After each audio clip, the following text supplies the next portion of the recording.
Welcome back. It's week 2 of the crochet along and we are ready to start our next stage. I really hope you enjoyed working on everything we put together for week 1. We have some extra bits to add now. So for week 2, we are going to be making the central daisy that I promised we would be adding into our middle. And then we're also working our wavy chevron panels. So these, I think, are probably my favourite part of the blanket. I really like that these panels include all of our colours, and it's also a really lovely repetitive stitch once you get into it. So a nice calming one to work back and forth in rows. We are using a half treble as our base stitch again for the panels in week 2. And we're using a combination of double crochets and slip stitches for our central daisy.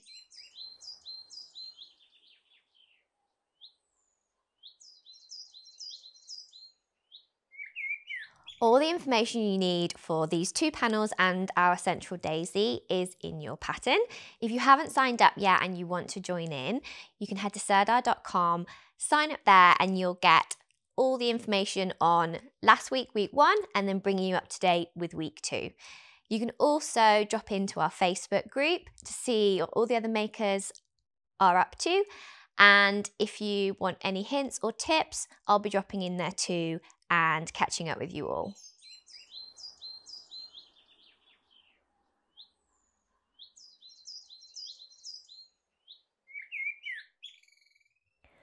For panel 6, we're going to be starting with our cream yarn, and you're going to want to chain 75. For the purposes of the video, I'm going to be making a slightly smaller swatch, but we are going to talk through all the stitches together, including how to set up our first row and then the colour changes that we're going to be making as well. This is a really nice panel in that we are going to get to use all of our colours.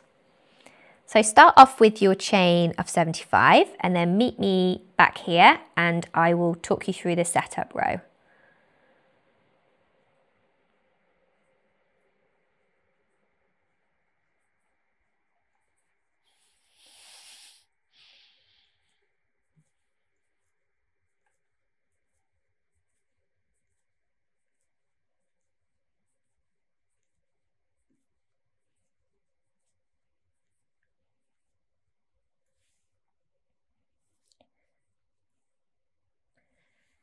So we're working with a chevron stitch for this panel, which lends itself in a really nice way to give us a really gentle wave.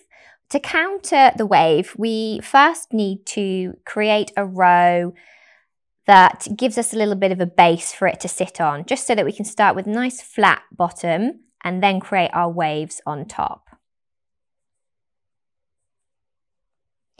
So we're going to start in the 4th chain from the hook. And as I said, your chain will look a lot longer than mine, but the stitches we're going to use are going to be the same. And in the 4th chain from the hook, we don't count the one on the hook itself. So we're looking at 1, 2, 3, 4. We're going to start by making 1 treble. So that's a yarn over, insert into the chain, yarn over and pull up a loop, yarn over, pull through 2, and yarn over, pull through 2. We're then going to make a half treble. So that's yarn over, insert, yarn over, pull up a loop, and yarn over and pull through all the loops on our hook. And then we're going to make 4 double crochets. So that's 1 double crochet in each of the next 4 chains. So insert your hook for a double crochet, yarn over, pull up a loop, then yarn over and pull through both loops. And we'll do 3 more of those.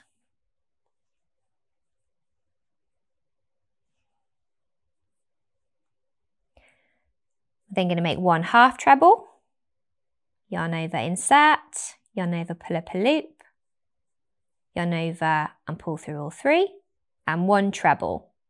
So yarn over and insert, yarn over, pull up a loop, yarn over, pull through 2, yarn over, pull through 2. And we're going to then repeat that little section 8 more times, or until we reach the end. So you should find by repeating that little stitch count that we reach the end of our chain. So carry on again. That's 1 treble, 1 half treble, 4 double crochet,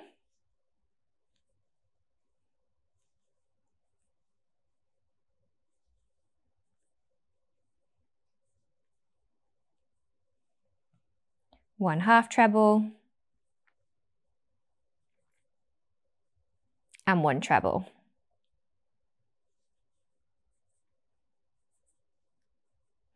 So carry on working in that pattern until you reach the end of your chain, and then we can meet me back here where we will work through row 2 together.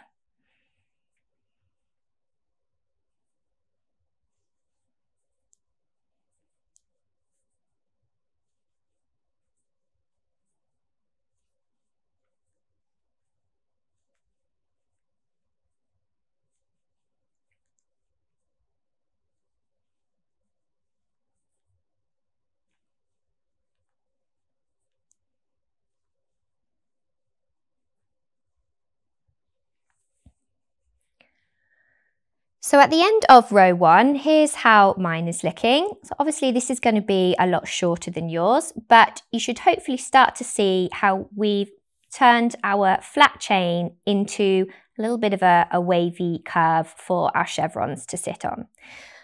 We're going to keep our cream on our hook, turn our work, and we're going to chain 2 for the start of row 2.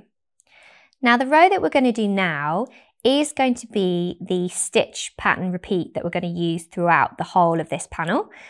The only difference is being that we're going to change colour in a strategic way so that we get to use each of our lovely different balls of yarn. But the stitch pattern, now that we've completed our setup row, is going to stay the same throughout the panel.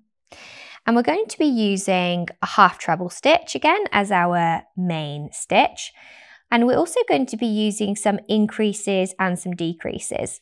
The overall stitch count of our panel is going to remain exactly the same. So the increases and the decreases here are what serve to give our chevron its shape. So it will make it curve up and curve down depending on where we're using those increases and decreases. So once we've started with a chain 2, this doesn't count as a stitch for this pattern. So again, it's just serving to get our hook up to the right height. We don't need to count it as a stitch. So our first stitch is going to be into that first stitch there. And our first stitch is a half treble increase. So what that means is we want to make an increase in this stitch. So first off, we're going to work 1 half treble, as we normally would. And if you haven't worked increases before in crochet, they're super simple. We're simply going to work 1 more into that same stitch. So into the base of the same stitch that we just worked, we're going to work another half treble. So we've there chained 2 and then worked a half treble increase into our first stitch. We then want to work 1 half treble in the next stitch. And our pattern then calls for 2 half treble decreases. So what that means is over the next 2 stitches, we're going to decrease those 2 stitches to 1, and we want 2 of them. So over the next 2 stitches after that, we're also going to decrease from 2 to 1. And the way that we're going to work a decrease is to essentially half make our stitches across 2. So we're going to yarn over and insert into the next stitch, yarn over and pull up a loop. But rather than yarning over and completing this stitch, we're going to do the same thing again into the next stitch. So we're going to yarn over for our half treble, insert into the stitch, yarn over and pull up a loop. So at this stage, we've worked into 2 stitches and we should have 5 loops on our hook. And so to decrease these 2 stitches into 1, we're just going to yarn over and pull through all of our stitches. So that's 1 half treble decrease made, I'm going to make another one over the next 2 stitches. Yarn over and insert into the stitch. Yarn over and pull up a loop. But rather than completing our half treble as we normally would, we're going to go ahead and work another one into the next stitch. So yarn over, insert into the next stitch, yarn over and pull up a loop. Then once you've got those 5 loops on your hook, you can yarn over, pull through all of them, decreasing our 2 stitches to 1 stitch. So now you've worked your 2 half treble decreases, we want to work 1 half treble in the next stitch, and then a half treble increase in the next stitch. So just as we did at the start of the round, we're going to work 2 half trebles into that stitch in order to increase it. And that little stitch pattern there is what we're going to repeat all the way along till the end of the row. We did 1 half treble increase, 1 half treble on its own, 2 half treble decreases, 1 half treble on its own, and then 1 half treble increase. So I'll work with you through it one more time. You'll see in your pattern there's a little star and it then says repeat from star 8 more times. So you're going to repeat yours 8 more times. Because of the length of my swatch for the video, I'm just going to be repeating it 2 more times. So we're going to work 1 half treble increase. So that's 2 in the same stitch to increase. 1 half treble on its own in the next stitch. And then 2 half treble decreases. So again, we're going to yarn over, insert, yarn over and pull up a loop. We're not going to complete the stitch. We're going to do the same in the next. Yarn over, insert, yarn over, pull up a loop. Then yarn over and pull through all 5 loops to decrease. And we're going to do another one of those across the next 2 stitches to decrease. 1 half treble on its own in the stitch after that, and then 1 increase in the stitch after that. And you can see that wavy shape there that we're creating. Our decreases are the bottom of the trough, and then the increases are the top of the hill. So go ahead working in that stitch pattern until the end of the row. And just pause. I will join you back here on the very last stitch of the row. We're going to want to make a colour change because we're going to colour change so that we've got it ready on our hook for row 3, which is going to be the first colour we bring in, which will be our golden colour. So continue following your pattern until you reach the end of row 2, and I'll join you on the very last stitch.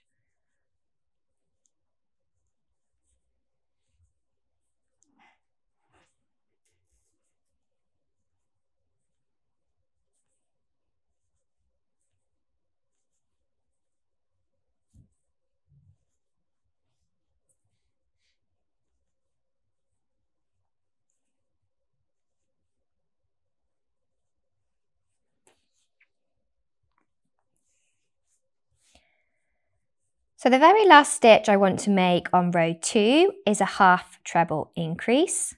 So I'm going to make 1 of my half trebles, and then I'm going to yarn over, insert my hook, yarn over and pull up a loop to make the second of those increased stitches. But rather than yarning over and completing that stitch in cream, I'm instead going to bring in our golden colour. So find the end of your yarn. And we want to leave ourselves enough of a tail end to weave in at the end. You can also cut your cream yarn at this point because we're not going to need it for another row.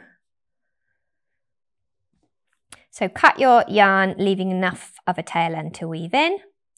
Yarn over with those 3 loops still on our hook in cream and pull through in golden in order to complete the stitch. We can then turn our work for row 3.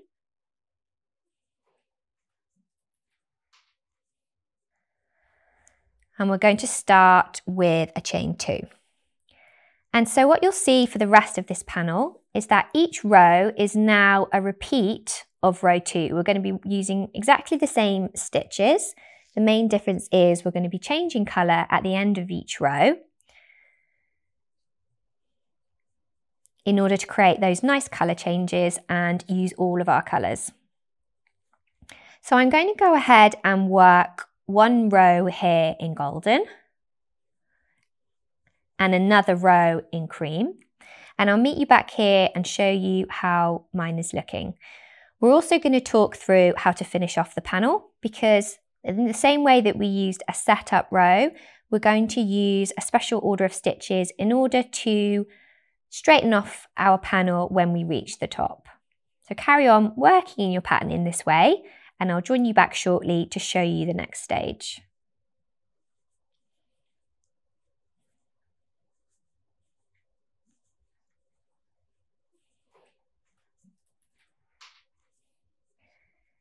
Here's how mine is looking after working one row in golden and then a row in cream. We're going to carry on here working in exactly the same way, changing colour at the end of each round. So we should end up with a larger version of this. We're going to bring in each of our colours in turn with cream in between. This is all detailed in your pattern using our sort of letter system, but here's a little look at what it's going to look like. I'm going to jump ahead now and show you how to finish off when you get to this stage. So this will be row 17 when you reach it and you've worked all your colour changes. Just for the purposes of showing you, I'm going to bring it in here and just show you how we're going to do our finishing off row in order to flatten off that curve. And that'll give us a nice clean edge then when we come to joining our panels together. So for row 17, we're going to start with a chain 1. And it's very similar to how we did our setting up row, but you'll note that we are just going to use them in a different order because we want our longer stitches to sit what's in now the trough here, and we want our shorter stitches to be sitting at the peak. So we've started with our chain 1, which doesn't count as a stitch. We're then going to work 2 double crochets. So that's 1 in the first stitch and 1 in the second. A half treble in the next stitch. Then 2 trebles. So 1 in the next and 1 after that. 1 half treble.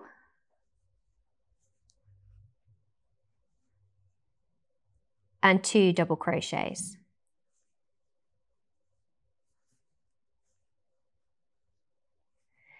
We're then going to repeat from star until the end. So for my little swatch, that'll just be 2 more times to bring me up to the end. But for you on panel 6, that will be 8 more times. And you'll just see how those different heights of stitches have helped flatten off that curve. So carry on in that way until the end of your row. I'm going to work to the end of my row and show you what it's looking like. And as I said, this won't be the row that you're making until row 17. But when you get to that stage, this is what we're going to want to do to finish off our panel.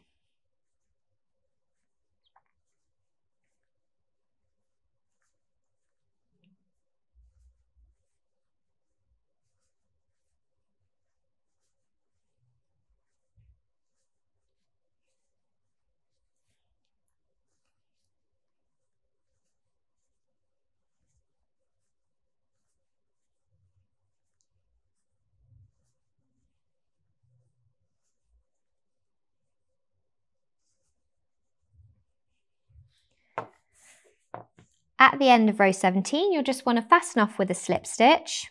And then the other thing to note about this panel and also panel 7, which we're going to work in exactly the same way, is that we're going to end up with a few more ends to weave in. So obviously where we've changed colour on the ends of our rows, these colours aren't yet secure. So we're going to want to weave in each of those colours. And although there's not strictly a wrong side or a right side, I'd recommend that you choose which side is your wrong side, weave in all of your ends on that side, for instance, just to give you a slightly little bit of a neater finish at the end.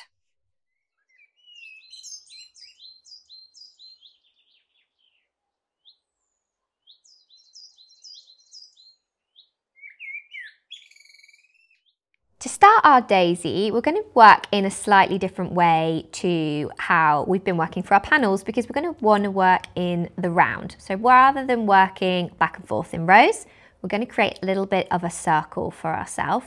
And to start our daisy, I have said in the pattern to create a magic loop. So I'm going to show you how to do that now. If you really don't get on with the magic loop and you want an alternative, you could do a chain 3 and then join it together in a circle like you would at the start of a granny square. But give this a go with me and you'll see it's actually a really nice technique for forming a circle at the start of your work. So we're going to hold our tail end between our thumb and our finger and wrap it round from the underside to the top, then back underneath again, crossing over underneath and allowing it to remain parallel on the top. So very similar to how you would start a slip knot. We're then going to insert the hook under the first wrap and grab the second wrap, pulling it under. We then want to pull and twist slightly, so we're creating almost a little loop at the top there. We can then slide our fingers out of the magic loop, and we want to then chain 1 to secure. So what you should end up with is a little circle here with a tail end and then our working yarn attached. We're then going to work 6 double crochets into the magic loop. So what that's going to look like is I'm going to insert my hook into the middle and bring it up behind, then yarn over and pull up a loop, and yarn over and pull through both loops to make a double crochet. And as we work, we want to work around this loop, and we're going to work over the top of that little tail end as well, because what that's going to allow us to do at the end is to pull our magic ring tightly closed, and I think that's the magic part about it. So we've got 1 double crochet, we're going to insert the hook into the middle, yarn over, pull up a loop, yarn over, pull through 2 to make a second, and then we want to make 4 more so that we have 6 double crochet. Feel free to go back and watch this part again if this is something you're not as familiar with, as many times as you like. So once we've got our 6 double crochet into our magic loop, you can keep your hook still attached there, but we want to turn this little row of stitches into a round. So we're going to take hold of that short little tail end and just gently pull. And provided that we've done everything right, that should then allow that magic loop to close. And it means that we're now working into a ring. Now, if you do have a stitch marker or anything and you want to use it here, you can insert it into the first stitch of the round to help you keep your place. So if you pop your stitch marker into the last stitch of the round, actually, probably most helpful. So that stitch that we've just made, we'll know then when we hit that we've got back to the right place. So in order to join, because we're working in the round here, but we are going to join at the end of the round, we're going to slip stitch into the first double crochet that we made. So find that first double crochet, insert your hook, yarn over, and then pull through all the loops to slip stitch and to join. We can now chain 1 to start round 2. And we are going to work a series of stitches around now in round 2 to increase. So we finished off round 1 with 6 stitches and we want to finish round 2 with 9 stitches. So we're going to work 1 double crochet in the first stitch, and then we want to work a double crochet increase in the second stitch. So that's 2 double crochet in that second stitch.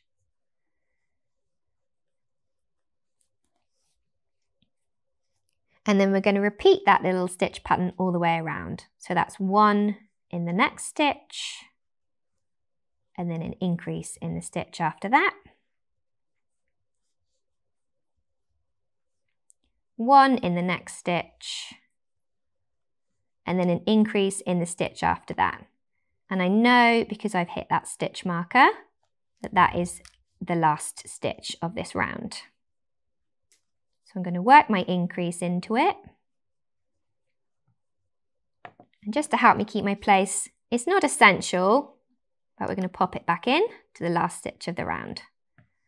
We're then going to slip stitch to join again. So into that first stitch, insert your hook, yarn over, and pull through both to slip stitch. Now what you'll start to notice is, because we are increasing, but we're not increasing in a flat circle, our work is going to start to curve, and that is what we want to see. But rather than it curving into a bowl shape, we want it to curve up into a sort of hill shape. So as we work round 3, we're going to do something very similar to the previous round. We're going to chain 1. Our stitch pattern for this round is going to be 2 double crochet and then an increase. 2 double crochet and an increase. So we're going to work 1 double crochet in the first stitch and 1 double crochet in the second stitch, and then an increase or 2 double crochet in the third stitch. And repeat that until you get to the end. So 2 double crochet and an increase,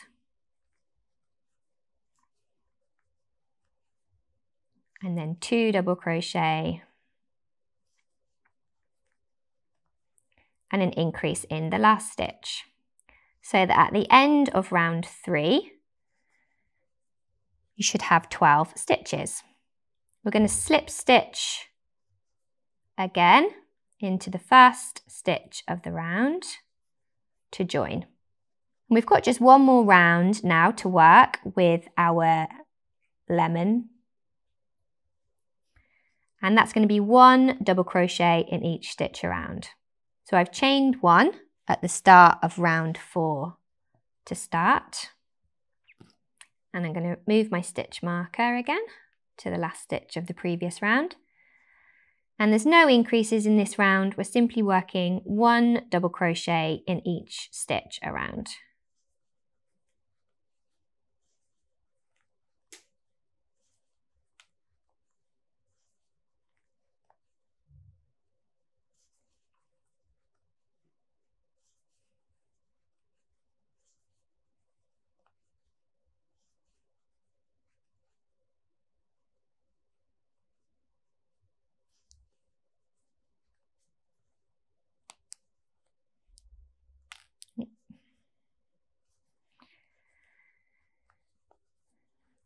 Once you've worked all of those stitches, we're going to slip stitch into the first double crochet of the round to join, and you'll see how we've got our little sort of hill shape. If yours is pointing in like that, that's not quite how we want it. You're sort of working back to front if it looks like that. So just let it pop out. So we've got that curve which is going to form the centre of our daisy. So we've slip stitched to join, but we now also want to fasten off. So we're going to cut ourselves a little tail end long enough to weave in, yarn over again, and then slip stitch to fasten off. And we won't need our lemon yarn again for this round. You can weave in your ends now, or we can just tuck them out of the way, and I will show you the next stage of our daisy.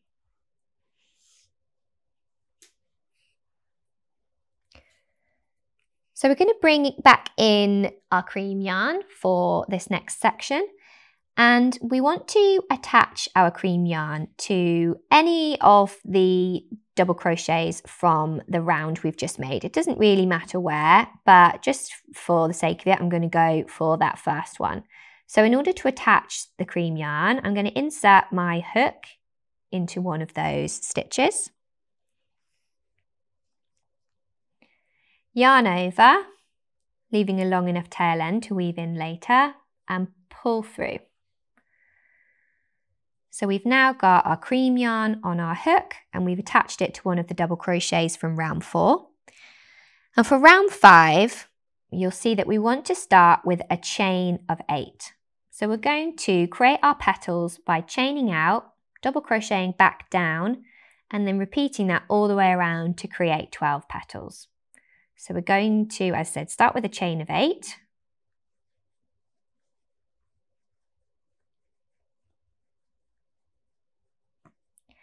We're then going to start by working in the second chain from the hook. So again, we don't count the one on the hook. This is the first one and here is the second one. And we want to work 7 double crochet back down that chain. So starting in the second chain from the hook, we're going to insert yarn over, pull up a loop, yarn over, pull through 2 to make a double crochet. And we're going to make one of those in each chain, working back down towards our central daisy. And that should give us 7 double crochets.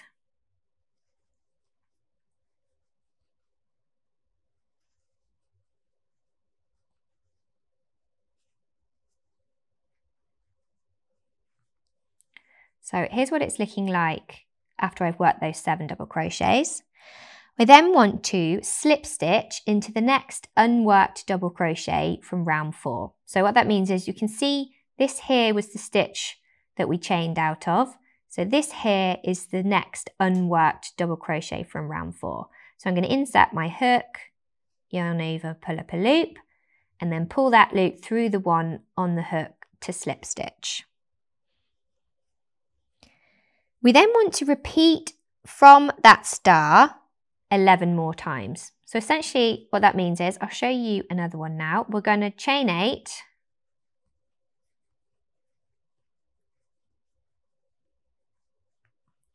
We're then going to work 7 double crochet back down that chain and slip stitch into the next unworked double crochet. And we're going to do that all the way around until we have 12 of these petals. That will bring us to the end of round 5. So carry on in that way, working all 12 petals, and we should end up with something looking a little bit like this. I've made 11 petals at this stage, so I've just got 1 left to do. I've just worked 7 double crochet back down that chain of 8, and I'm going to slip stitch into the last unworked double crochet. Chain 8,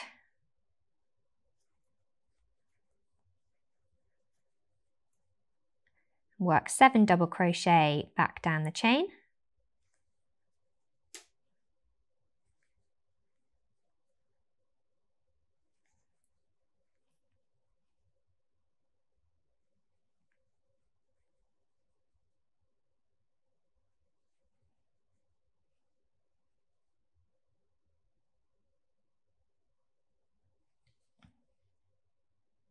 slightly fiddly in my last chain. And then our slip stitch, the last slip stitch of this round, is going to be into the base of that same stitch that we first worked out of. So that brings us to the end of round 5. Now I know what you're thinking, it's all looking a little bit wobbly, but we're going to do something really simple in round 6, which is going to make all these petals lay nice and flat and just give them that little bit more distinction and shape which we want for our final daisy. So for round 6, we want to make 15 slip stitches around the outside of the petal, and then our pattern says repeat from star. So what that essentially means is, we're going to make 7 slip stitch up this side, 1 slip stitch into the top of the petal, and then 7 slip stitch back down those 7 double crochets we made previously. So again, it's a slip stitch rather than a double crochet. So we're going to insert our hook, yarn over, pull up a loop, and then pull through the loop on the hook. And we want to make 7 of those, and we're essentially working into the back of the chain that we made in the previous round.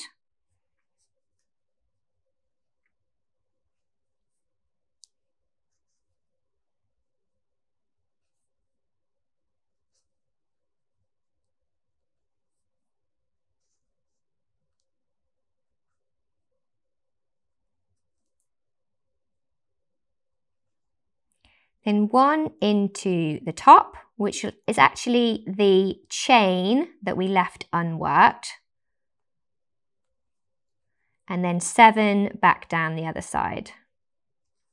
And what I would say about these 15 slip stitches is if you're finding it a little bit fiddly, or you're not quite sure where you're putting your hook, or if you're getting it in the right place, it's very forgiving. We don't need to worry too much if you aren't 100% sure. But what this serves to do, and hopefully you can see this already on the first petal, is it just really helps our petal to lay flat. It gives it a little bit more shape. And as I said, it's quite forgiving. Don't worry too much if you feel like you might have missed. As long as we're working approximately 15 slip stitches around each petal, then it's going to really help give us that shape. Once you get to the end of one petal, we're just going to move straight over and work up the other side of that petal. So I can sort of see this is the first stitch here. So we're going to work back up the other side. So carry on in this way, working 15 slip stitches around each petal, and it will really help lay them flat, give them a little bit more shape and distinction. And I will meet you back here and show you how my daisy looks at the end. And then the only thing we'll need to do is when you slip stitch to fasten off, it's probably worth leaving quite a nice long tail end, because that will allow us to have a really nice piece of yarn to sew this piece on. It's the only piece of sewing really we're going to do throughout the whole blanket, but it really helps just fasten everything down, and it creates a really beautiful central focus point for our blanket. So meet me back here at the end. And I'm going to do another little bit of a, here's one I made earlier. So once you've done all of your slip stitches, the daisy should hopefully be looking a little something like this. As I said, I've left quite a nice long tail end, probably about an arm's length. It doesn't need to be exact, but just to give us some length to help sew this on to our central panel when it comes to it. And at the moment, all of the other ends here are still to be woven in. So we can also do that at this stage, just leaving that long one for later on.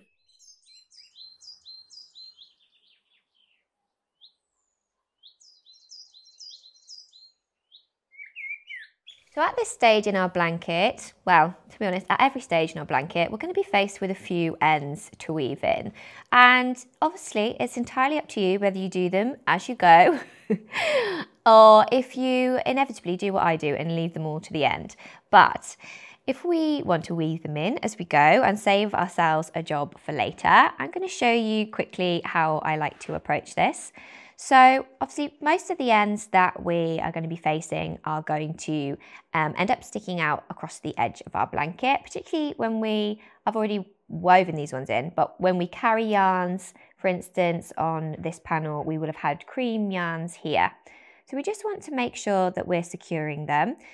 At this stage, we've fastened off with a slip stitch, but just to make them nice and secure, we're going to want to give them a little bit more of a fastening off through weaving in.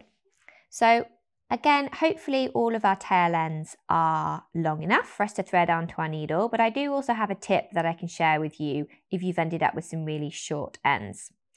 I'll show you this way first.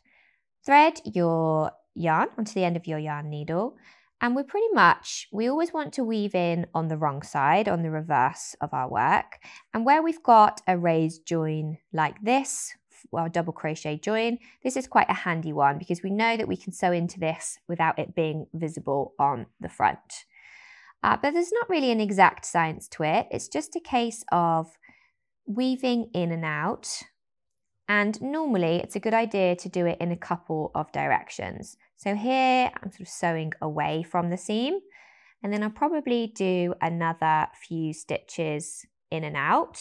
I'm sort of manipulating my yarn needle here to kind of weave in and out in one motion. But if that's not something you're comfortable with, you can of course do it step by step, sort of stitch by stitch, and you're just sort of sewing over a little area here in a couple of little directions. It just means then that when our blanket is in use or as it's just being handled, they're not going to easily sort of slip out. So once you've done sort of woven in at least 2 different directions over about 3 or 4 stitches, we are just going to cut our yarn. But hopefully that's now nice and secure inside the seam. If you end up faced with a really short tail end, obviously depending on your needle, but they do often tend to be quite long, one tip for you is that you can actually insert the needle into the blanket first. Line up the eye of the needle so that it is closer to your short tail end, and then insert it into the needle. It just gives you a little bit more space to play with if you have a really short end that you want to weave in. And again with this one, I'm just going to go back and forth a few times in different directions. So it's both to hide away that tail end, but also just to ensure that it doesn't end up unraveling itself or sort of peeping out as your blanket is loved and used.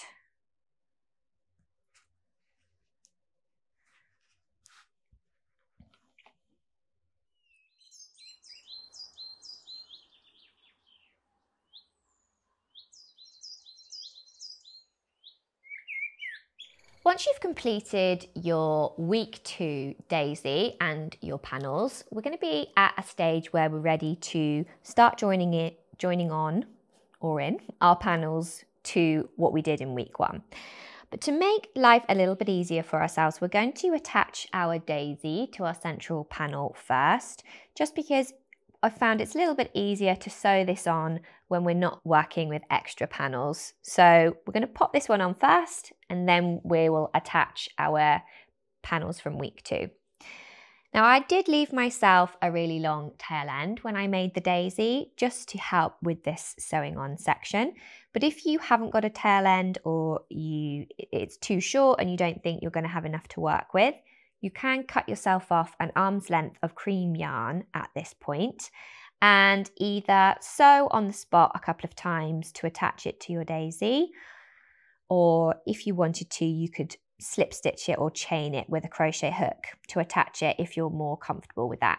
But working on the assumption that we've all got a nice long tail end, and actually if it's super long, you might just want to adjust how much is sitting there through the eye of the needle, just so that there's a comfortable amount for you to work with.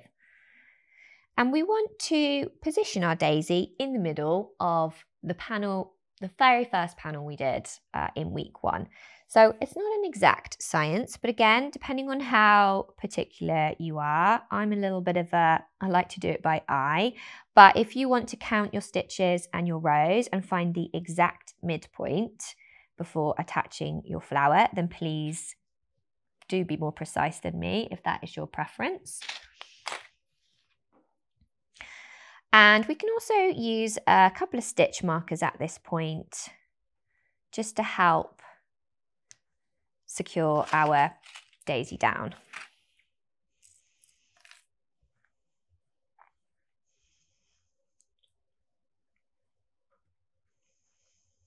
Now we do obviously have quite a lot of petals on this daisy, And it depends, again, on your preference. I personally don't think that we're going to need to sew around every single petal. I think it's nice that the daisy has a little bit of movement. So what I'm going to focus on is sewing in a circle here, just to secure the daisy in the middle. But if you've got pets or children and you're worried about these little fluffy bits, then please do feel free, and I'll show you how we can do that if you want to secure everything precisely.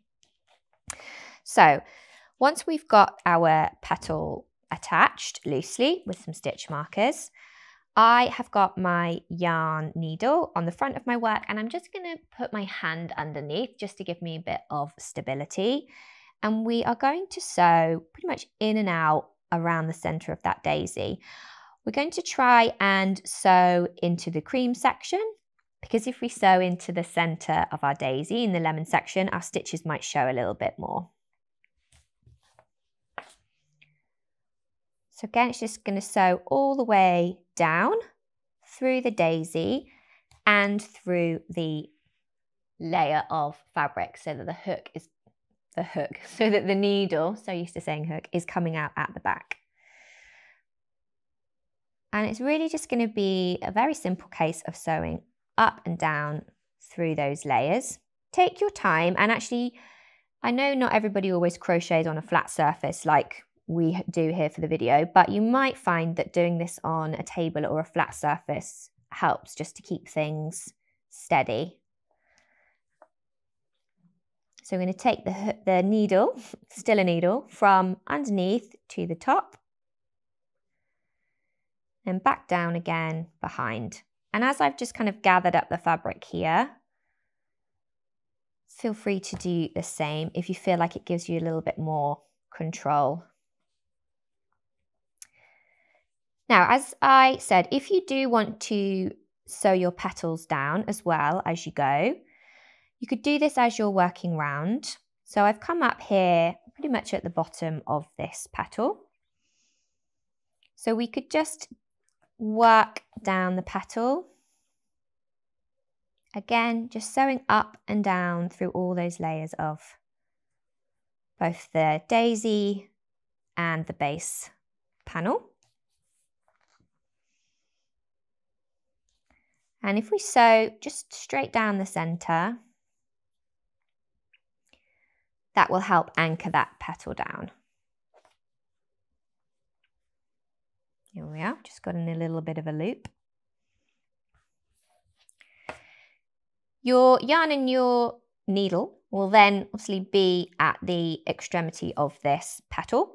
So I would suggest sewing back down before you come round and work out into the next petal. You could take your yarn behind the work to the end of the next petal, but you might just find then that you have a little bit of visibility of those stitches behind the work. So again, it kind of comes down to your preference on how neat you like to work versus how quickly you like to work.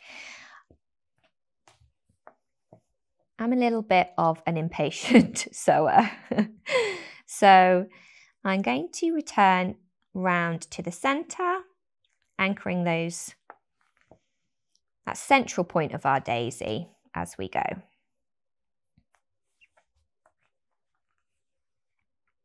I'll just show how it's looking on the back. Obviously, we can see those stitches. This blanket very much does have a right and a wrong side with lots of our other stitches. So if you do find that this part looks a little bit messy or you can see your stitches, don't worry at all. This is the back of the blanket. You know, all our other parts are looking slightly messier anyway. What we want to focus on is the pretty side and the front side, which is ultimately the only side that anybody's going to see anyway when it's finished.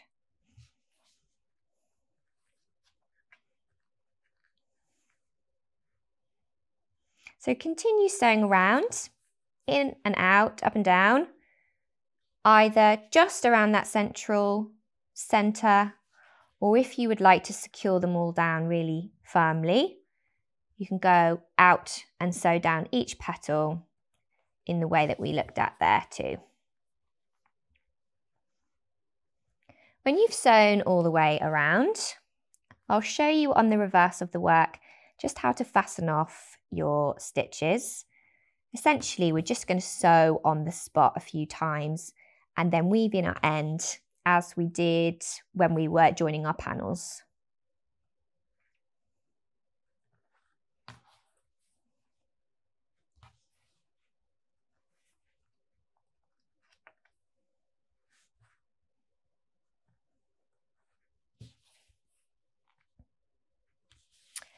So flip your work over.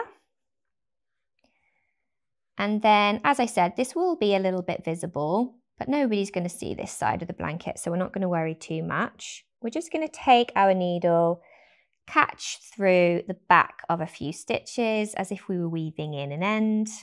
Take that in a couple of directions, just so that we're confident it's not going to completely unravel itself when we're using our blanket. You can then cut your cream yarn and take out any of your stitch markers that you had holding it down.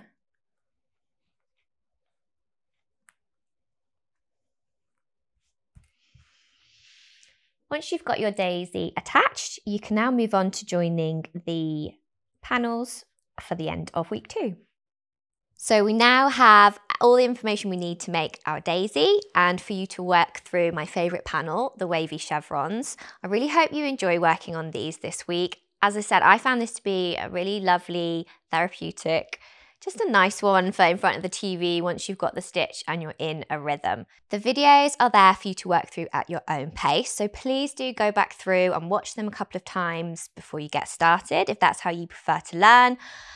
Revisit any of the parts, and I really look forward to seeing your progress pictures if you want to share any of them with us, and I will see you very soon for week 3.